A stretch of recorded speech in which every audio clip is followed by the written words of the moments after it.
EXPRESS, c'est l'Express. EXPRESS, c'est l'Express. EXPRESS, ok, c'est l'Express. EXPR.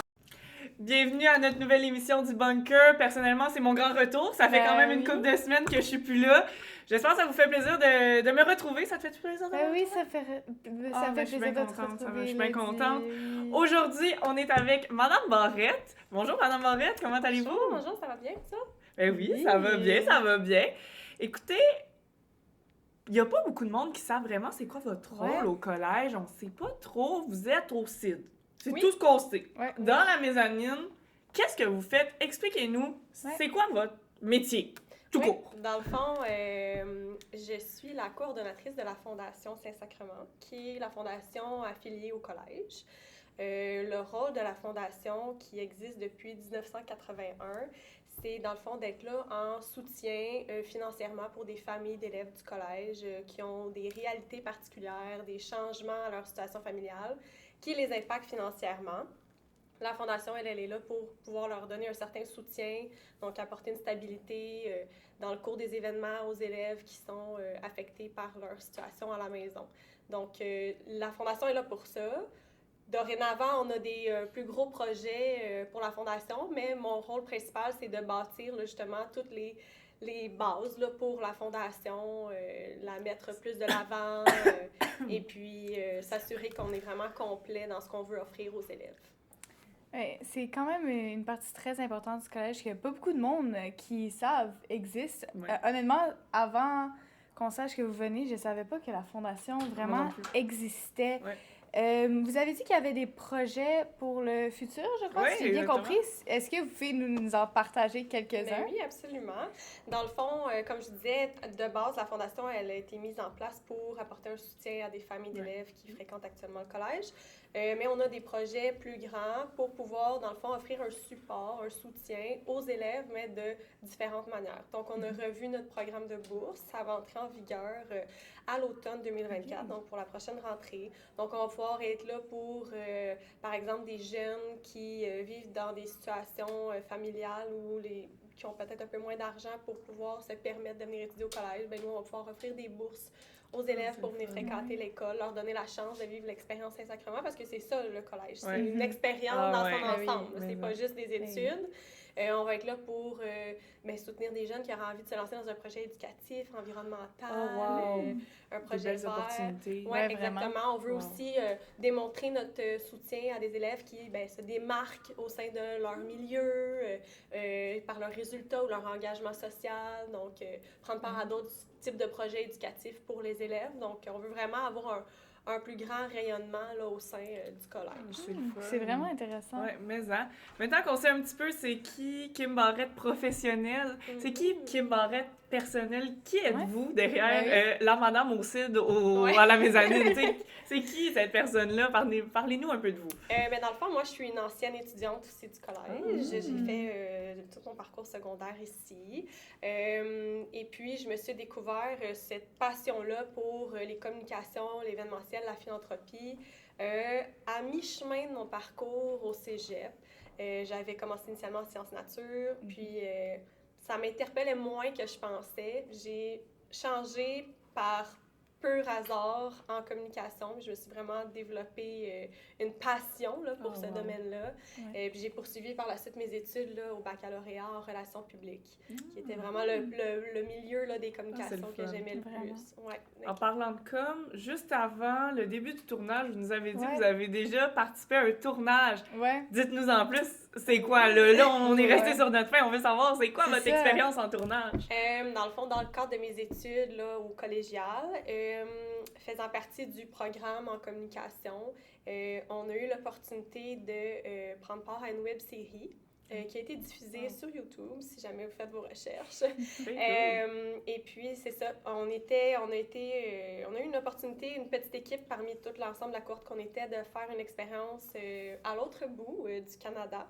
Donc, on partait en tournage à Vancouver et à Victoria pendant une semaine. Donc, toute la pré-prod à distance, planifier où on allait aller, prendre des informations, trouver les gens qu'on allait interviewer. Donc, tout ça. Après ça, une fois sur place, la production comme telle de notre web-série. Et après ça, la post-prod de retour. C'est tout un travail. Retour, moi, dans ma situation, moi, j'étais dans le fond l'animatrice de cette web-série-là. C'était une super expérience qui crée des liens spéciaux, qui donne vraiment plein de petits bonus là, pour au niveau professionnel par la suite. Là. C'est tellement intéressant. Mais moi, qu'est-ce que je me questionne, après que vous nous avez tout dit, genre, cette affaire intéressante de comment vous avez tout fait ce projet, pourquoi est-ce que vous êtes revenu au collège? Pourquoi t'allais à Vancouver? Pourquoi revenir à Terrebonne? C'est ça. Mais j'ai toujours eu un très gros attachement en lien avec le collège. Personnellement, mon père et ma mère sont des employés du collège aussi. Ben là, donc, c'est qui on veut savoir? Qui sont-ils? Ma mère, c'est Christine Cardinal, qui est directrice. Très connue quand même. Effectivement, qui fait un peu peur à certains élèves. Elle est sympathique. Au fond, quand on apprend à la connaître, elle est sympathique. Vraiment. Et c'est une ancienne enseignante du domaine des sciences. Là, elle a fait divers cours. Et mon père, qui est Alain Barrette, un ancien enseignant en anglais au sein du collège pendant plusieurs années. Il a été directeur à la vie étudiante, directeur de niveau aussi, qui a pris sa retraite, mais qui est de retour lui aussi parce qu'il a gardé un attachement envers le collège et qui s'occupe aujourd'hui là, de tout ce qui est location événementielle, tous les événements qui sont organisés au collège, mais qui proviennent de l'extérieur. Fait que le collège, c'est vraiment quelque chose dans la famille. Vous avez vraiment comme un attachement au collège dans votre famille. Absolument. Mes parents se sont rencontrés ici. C'est pas assez cute. Là, et puis chez nous, on est 4. Les 4, on a fait notre parcours ici. C'est vraiment... c'est une longue histoire d'amour entre nous et le collège. C'est beau. C'est vraiment beau. Ouais, mais Vraiment. Ouais. Fait que, à part de ça, tu sais, dans votre quotidien au collège, tu sais, là, oui, vous avez un attachement au collège. Comment vous démontrez autrement? C'est quoi votre implication dans le collège, tu sais, autre que votre travail en tant que tel?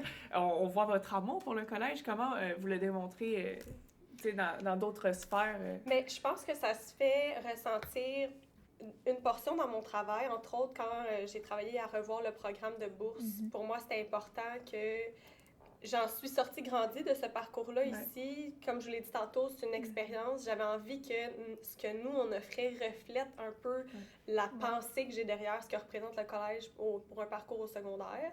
Sinon, de mon côté personnel, au sein du collège, j'ai travaillé à essayer de faire rayonner davantage la fondation parce que vous l'avez dit tantôt, il y avait peu de gens qui étaient au courant de notre organisation. Donc, c'est ça par des tournées de classe, une implication à la journée de carrière, aux portes ouvertes.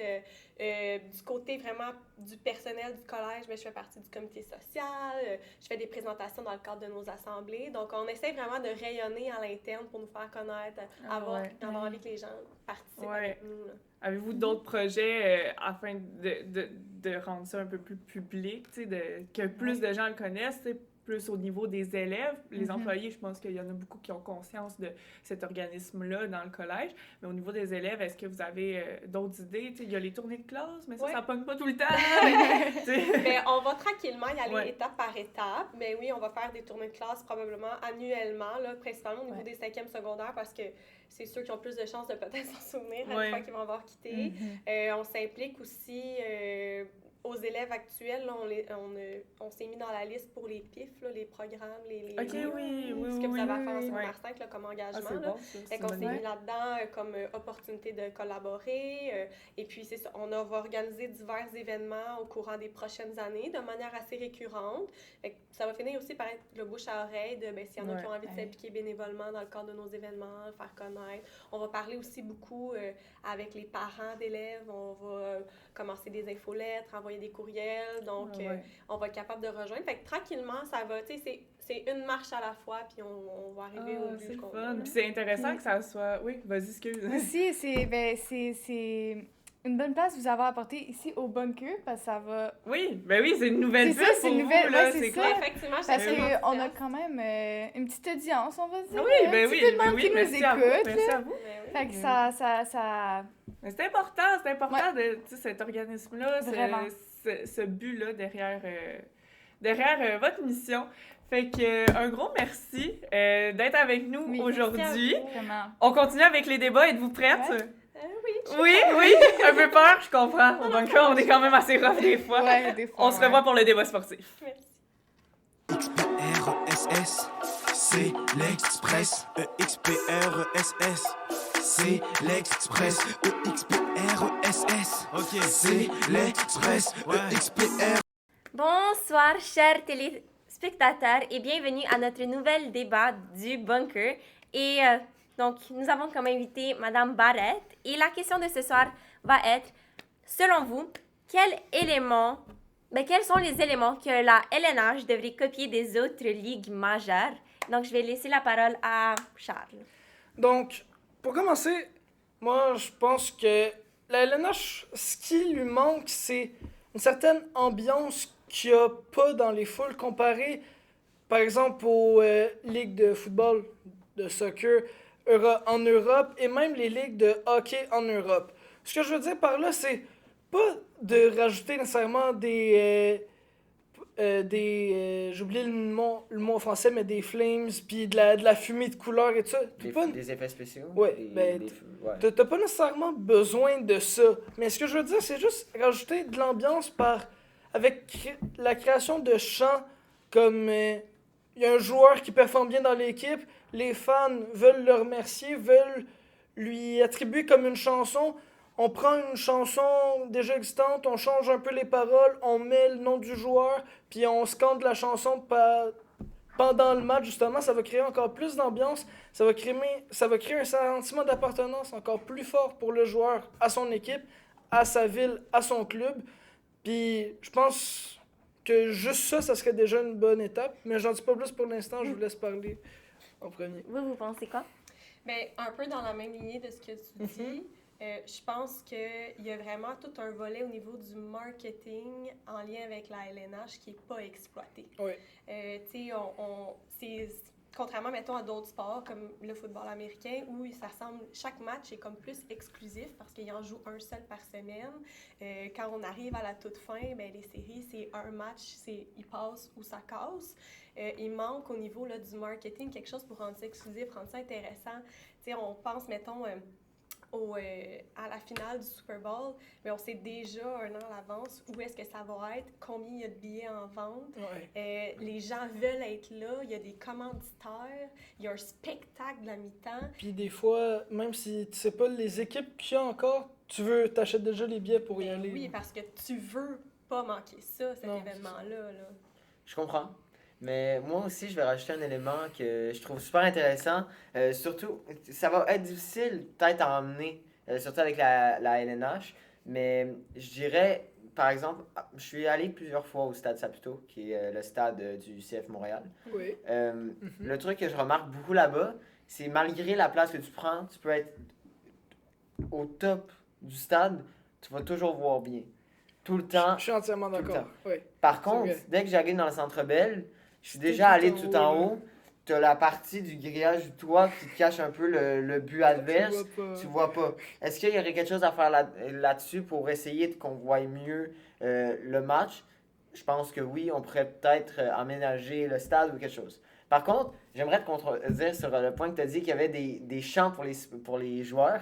Il y a beaucoup de chants pour les joueurs. Par exemple, surtout le Montréal, qui est l'équipe que je connais le mieux. Je peux pas, je sais pas pour les autres équipes, mais Montréal, en tout cas, il y a beaucoup de chants, surtout en ce moment, qui se Je créent parle pas sur chaque joueur. Ok, ces chants-là sont créés, mais sont pas chantés pendant les matchs. Ils sont beaucoup chantés. Non? Je te jure, ils sont chantés. La dernière fois que je suis allé, dès qu'il y a eu, par exemple, un but de Suzuki, c'est quoi la chanson? C'est ta Nick Suzuki. Ok. Donc ça, on avait créé ça. Mais ça, on va le voir beaucoup à Montréal, c'est On vrai. va le voir beaucoup à Montréal. Parce que c'est c'est vrai. très vivant ici au Canada, le hockey, surtout dans notre région à C'est nous. vrai.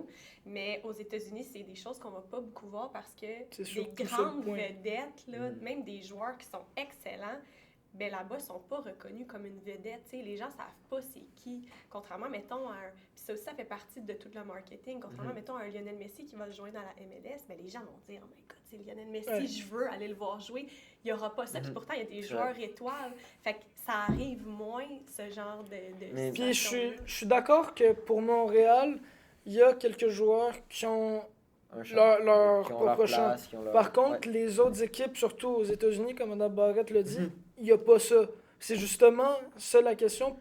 Qu'est-ce qu'il ferait pour améliorer la popularité de la LNH aux États-Unis? Mais je suis d'accord, surtout sur le point de marketing, que par exemple, au hockey, surtout dans la LNH, dès qu'on entend un joueur qui s'en va en Ligue européenne, après on en entend plus parler, genre il part, puis C'est tu fini. sais, est-ce qu'il comme ça existe, carrière on ne était sait C'est pas comme pas de quoi il international. C'est ça. consacrent Si on une prend fois. par exemple le soccer, Messi, comme vous avez dit, il vient en MLS. Là, la MLS est folle. Là, il y a full marketing sur de lui. base, il est parti de l'Europe. Mais il est parti de l'Europe.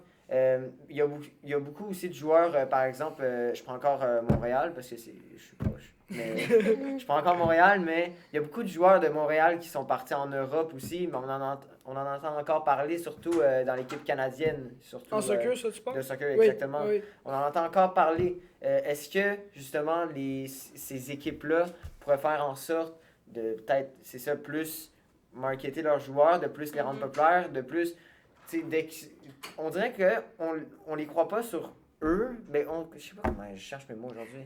On dirait qu'on pense pas à eux de qu'est-ce qu'ils sont, mais on pense plus à comment ils sont capables de manifester leur jeu. Oui, Comme au hockey, surtout, on va dire, je vais voir un joueur, je vais pas y parler, je vais parler de qu'est-ce qui est populaire. Je sais pas, si je vois par exemple Carey Price, oui. mais on dirait que je vais direct y parler de comment il fait ses arrêts, je sais pas. Tu sais, Tu vas pas lui parler de c'est qui, en c'est fait. exactement. En fait, c'est ça que tu dis, on connaît pas Exact. les joueurs, on C'est pas sait comme un qui- acteur. C'est ça. On va parler de, genre Timothée Chalamet, t'es tellement beau, tu sais. Puis, On va pas parler comme ça. Un joueur de soccer, tu le connais aussi par ce qu'il fait, parce que C'est le ça, marketing est plus élevé, Exact. puis c'est comme si le joueur devenait une marque, un peu. Le joueur Exactement. a une Faut que ce image. soit ça. C'est Oui. eux qui vont t'aider à vendre, dans le fond, Ben ton oui. produit qui est Mais c'est ça. la Je LNH. prends, par exemple, il commence un peu cette année, aussi avec l'autre saison, le hockey, par exemple, avec comment il s'appelle? Le gars de Toronto. Le gars, genre, principal capitaine. Matthews. Ah oui, Mathieu, Matthews, c'est c'est ça. ça? Mathieu. C'est ça, il a signé avec Prime, par exemple. Mais tu sais, Oui. ça commence un peu le marketing. Il n'y a pas beaucoup de marques. Tu sais, c'est pas beaucoup... les équipes de hockey, c'est pas... Tu sais, ils jouent sur le jeu. Attends, sont mais pas justement, très pour les marques, ramenés. Oui. les joueurs de hockey, en fait, les équipes ils ont leur équipement par une marque et tout ça, mais ils ont tous le même équipement. À la différence, exemple, Exact. des footballeurs, des joueurs de soccer, que Ils sont assignés. eux vont être Ils ont des commandités commanditaires, ouais. par une marque justement pour porter, exemple, leurs souliers et tout ça, que c'est Mais des tant souliers. qu'ils grossiront pas Oui. le Leur nombre de image. personnes qui va Exact. joindre à eux, qui ne travailleront pas sur leur marketing, il n'y a aucune commandite Non, qui vont aller Puis chercher. il y aura pas, ça va juste créer moins de visibilité si t'as moins de commandites, si on parle moins de toi, t'auras moins de visibilité sur ton joueur, sur ton club, puis après sur ta Je suis ligue. vraiment d'accord. Fait que c'est normal que ce soit moins populaire à cause de ça justement. Ça dépend, c'est pas moins populaire. Parce que, par exemple, qu'on parle au Canada, LNH est au top. Aux t'sais, États-Unis, ça se retrouve Mais vraiment loin. Exactement. Outre dans le nord, nord-est des États-Unis, parce qu'ils sont assez proches de nous. Puis je pense que ça, c'est un autre aspect aussi qui joue Il y a pour ça. et contre. Ouais. C'est le climat qui est très différent Ouais. dans une J'allais bonne dire ça portion aussi. des États-Unis. Parce que c'est gros là. T'sais, nous, on va c'est sortir énorme, l'hiver, là. là, qu'est-ce qu'il y a à faire là, en pleine tempête, là, à Mais part c'est aller ça. jouer au hockey, patiner. C'est ça. t'sais. Exact. Là-bas, c'est pas la même réalité. En Fait Floride, que en plein hiver, les jeunes il peut sont faire chaud. moins là. tentés par ce sport-là. Puis C'est il vrai. y a aussi tout l'aspect des salaires qui c'est différent. Oui. Oui. La LNH aux États-Unis comparé à du basketball ou du football ou du baseball, c'est vraiment... Fait que tout ça fait en sorte qu'il y en a peut-être des jeunes qui sont moins intéressés. C'est vraiment comme un travail de longue haleine sur plusieurs aspects. Ouais, si on a un sport à se développer dedans, puis exemple qui existe entre le basket puis le hockey, puis que pour eux, l'argent c'est une valeur importante, ben ils vont pas choisir le hockey Mhm. parce que c'est là que tu as moins de chances de gagner beaucoup d'argent. Ils vont choisir le basket. Puis c'est ça que j'allais dire justement. Moi, je voulais emmener le point, c'est ça que j'avais vu à un débat. J'avais vu le point de. On dirait que des fois, on n'apporte pas. Tu sais, on dirait que chaque région est appropriée à un sport. On dirait le hockey, c'est beaucoup sud des États-Unis, sud du Canada, nord des États-Unis. Oui. C'est pas vers le Mexique, tu sais, c'est pas vu vraiment le hockey. Est-ce que pour essayer de que tout le monde aime ça, que tout le monde puisse peut-être trouver sa place dans le hockey, dans la LNH. Est-ce que peut-être on pourrait élargir ça, trouver des solutions pour aller plus loin? Je pense que c'est une bonne idée sur papier, mais je pense pas que ça pourrait se réaliser parce que, par exemple, au Mexique, je pense pas que tu as en ce moment des infrastructures assez bonnes, assez performantes C'est pour ça. assumer du hockey professionnel. Puis donc, à cause de ça, je pense pas que tu as les Non, joueurs mais qui qu'est-ce que viennent je avec. veux dire, c'est d'aller chercher, par exemple... Désolé. C'est qu'est-ce que je veux dire, c'est par exemple, le soccer, par exemple, ils font Oui, ça. Il y a, oui. En ce moment, je suis sur Instagram puis je vois plein de pubs de le camp FC Barcelone à Montréal Oui, ou Paris Saint-Germain à oui, Montréal. absolument. Donc, eux, ils viennent chercher à Parce qu'ils ont l'extérieur. les infrastructures, puis il Exactement. y a les ressources des joueurs. Est-ce Il y que, a par pas de joueurs de exemple, hockey au Mexique. les États-Unis, oui, mais est-ce que les États-Unis, parce que je suis sûr qu'il y a une patinoire au Mexique, là. C'est sûr qu'il y a une patinoire, ils réussissent à faire quelque chose. Est-ce que les joueurs mexicains pourraient justement être C'est sûr qu'il y en a qui cherchés pourraient être par les Ça, intéressés. c'est États-Unis? tout autre Mais partie. ça, c'est une autre Ouais, partie du Le débat. volet On va- multiculturel. On va là. rester, on va finir sur ce point-là. Donc, sur cela, on va se revoir dans notre prochain débat culturel. XPRESS, c'est l'Express. EXPRESS, c'est l'Express. EXPRESS, ok, c'est l'Express. EXPR. Et bonjour tout le monde à la maison, ici Maxime Roberge, votre plus beau animateur. On se retrouve avec débattre, encore à débattre. Madame Barrette, ici présente. Aujourd'hui, grosse question. C'est quoi le festival? Quand on parle de festival, c'est Festival d'été de Québec ou encore Oshiaga, des festivals de ce genre. Quel est votre festival le plus attrayant, vous pensez, et pourquoi cela? Oui. Pourquoi? Oui. Daniela? Moi, Vas-y. je dis que c'est un festival qui est au Québec depuis les années 1968 et même depuis là, c'est une destination de rêve pour les amateurs de musique, pour les amateurs de culture. Je parle bien et bien du Festival d'été de Québec, qui est un des festivals les plus attrayants de toute la région pour sa diversité musicale, pour le spectacle en tant que tel. C'est vraiment quelque chose de magnifique. Ouais. Bon, moi, j'allais En comme tout cas, ça, déjà. vas-y. Moi, quand j'ai vu la question et j'ai vu festival au Québec, moi, le seul festival qui m'est passé dans la tête, c'est Oshiaga. Je vais aller Ouais. direct au bout. C'est le plus connu. C'est le plus connu, puis pour moi, c'est le plus attrayant. Voilà. Parfait. Ton point. Ok. Ton point. Madame Barrette.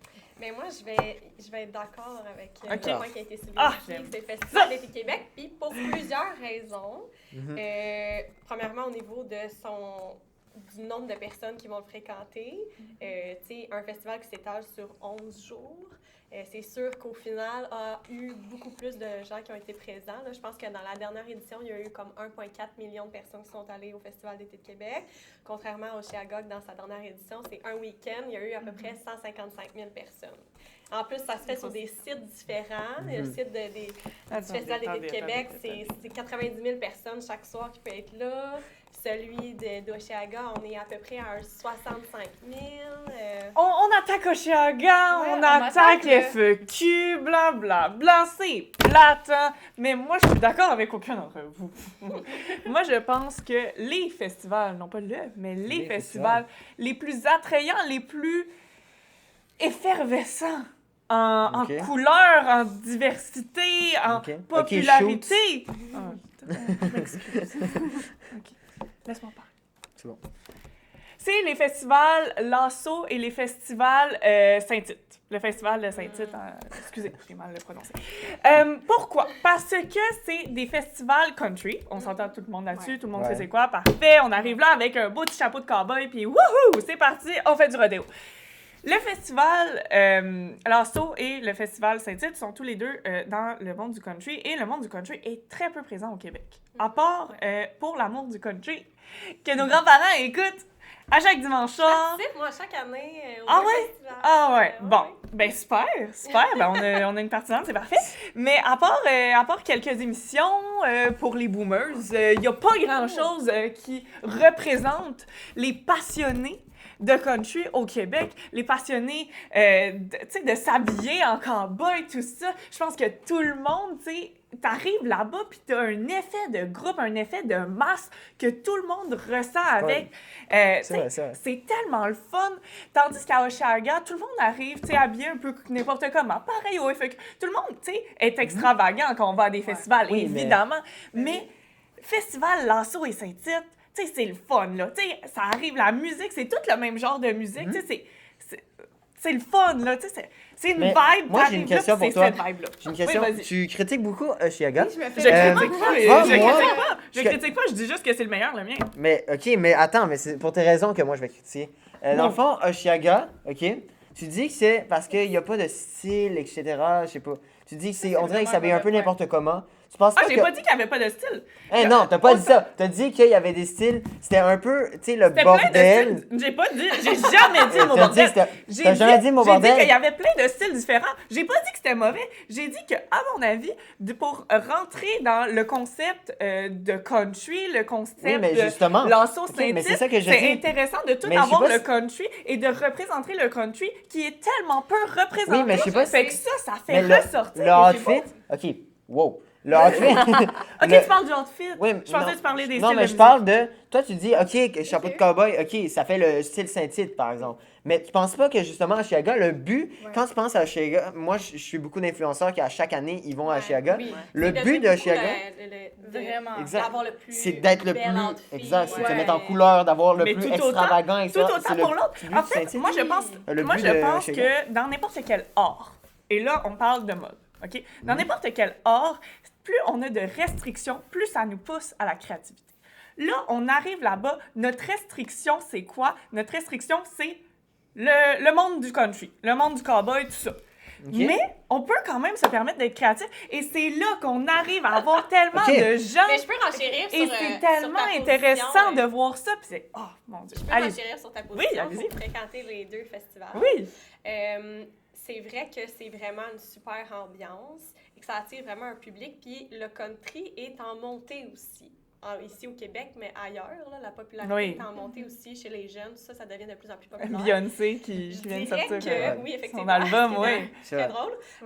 Je dirais que ce qui désavantage les deux festivals par rapport aux autres, c'est du côté de Lasso, la première édition qui a été reportée pendant 2 ans à Ouais. cause de pandémie. On a eu à la première édition une tête d'affiche. Il y avait 2 têtes d'affiche, mais dont Luke Bryan, qui est comme une des sommités là, dans le country actuel, là, très, très populaire. Et les éditions suivantes, mais ça a comme diminué. Il y avait des gros noms, mais je pense à la dernière édition, c'était Chris Stapleton puis Kane Brown, qui les deux venaient de passer au Centre Bell, au Centre Vidéotron, dans la Ouais. dernière année. On dirait, mais tu sais, en même temps, c'est un festival qui est nouveau. Fait au fur et à mesure qu'on va Ouais. faire parler de lui, va grossir. Et ça, j'en conviens, puis c'est dommage, je trouve, personnellement, c'est... Le monde du country, c'est un plus petit monde que le monde de la pop. C'est oui, clair, ben, c'est ben c'est- oui. c'est Ben oui. un fait. Fait que c'est sûr que c'est plus dur de trouver des artistes, mais c'est quoi l'avantage par rapport à ça? C'est d'en découvrir des nouveaux. Tu sais, quand tu vas là, oui, il y en a beaucoup qui vont pour les artistes, mais il y en a une autre majorité qui va pour la vibe, qui va pour le fun. Absolument. Et ces gens-là, ben, ils découvrent des nouveaux artistes. Absolument. Et ça, je pense que c'est la Mais force. c'est vrai que Saint-Tite, quand moi, j'ai plusieurs C'est- membres de ma famille qui vont à Saint-Tite. Et c'est justement, eux, ils me disent pas pour la musique, c'est parce qu'ils retrouvent des amis, ils Exactement. retrouvent leur... Mais Saint-Tite, C'est ça. l'effet Saint-Tite, de c'est une groupe. expérience. C'est ça, C'est une exactement ça, expérience, mon Au point. niveau exactement. des spectacles, il y en a toujours, tu sais, il y a toujours un spectacle comme à la fin avec des artistes peut-être un Ouais. peu plus âgés là, qui rejoignent un certain public. Cette année, là, il y avait, je pense que c'était Tim McGraw, là, à moins que je me trompe, qui était comme une grosse vedette, là, ça a attiré des gens. Mais les gens, ils vont pour tout le reste, Exactement. l'ambiance de la ville, de se promener dans les rues. Mais là, vous êtes les tous en train de me rodéos. donner raison. Que Mais- voulez-vous? Vous m'aidez? Mais ce Oui, que mais- j'allais dire, c'est que ce sont de très bons festivals. C'est Je vrai suis qu'ils sont d'accord. super Ça. populaires, bien faits. Mais je j'entends pense la pas réputation qui s'en vient. Ouais, niveau celui qui va attirer le plus de monde, je pense pas qu'on va y aller avec le Festival Western de Saint-Denis. Ça, c'est ou vrai. le Festival Justement. Ça, c'est le point principal. C'est pas lui qui va attirer le plus de monde parce que personnellement, je pense ça. Il y a pas beaucoup de monde qui connaissent ce festival-là. Et Ah, aussi, je pense moi que inclus. oui, il y a Moi beaucoup de inclus. monde qui le connaissent sans nécessairement De nom. y aller. Quoi? Ils connaissent de nom le Oui, festival Saint-Tite. exactement. Mais tu sais, c'est sûr qu'il y en a moins qui vont y aller, mais le monde le connaît. Tu sais, le festival de Saint-Tite, ça se voit sur les réseaux sociaux aussi. Tu sais, la question n'est pas lequel qui a le plus de gens qui y vont. Sinon, ça Ben, serait c'est vite à- répondu. Tu sais, on va faire une petite recherche Internet, puis c'est réglé. La question, c'est lequel qui est le plus attrayant. Et à mon avis, lequel qui est le plus attrayant visuellement, artistiquement parlant, Oui. c'est eux autres. Oui, Donc, très pour moi, la intéressant. réponse... Mais C'est tu ça. vois, moi, mettons... Ah oui, ben je vais te dire. Le truc, c'est que toi, tu dis, pour toi, c'est le plus attrayant, mais aussi, il faut prendre en considération que pas tout le monde est grand fan de country. Là. Ouais. Pas tout le monde va trouver ça super attrayant. Par exemple, moi, je connais un festival qui s'appelle Fuego Fuego. C'est un festival où il représente beaucoup la culture latine, la culture, la musique. Et moi, ça va m'attirer beaucoup plus que l'assaut qui est country parce que ça vient chercher ma culture, ça vient chercher ce que moi j'aime. Alors moi, évidemment, je vais dire, comparé aux deux, Fuego Fuego, ça va bien sûr être le plus attrayant. Pourquoi je disais à la place le Festival d'été de Québec, c'est que ce festival-là, lui, peut ramener plusieurs cultures ensemble. Il y a des chansons hip-hop, ça. il y a des chansons pop, country, Une soirée rock, pour metal, chaque style. plein de styles différents, plein d'artistes qui vont à ce festival-là.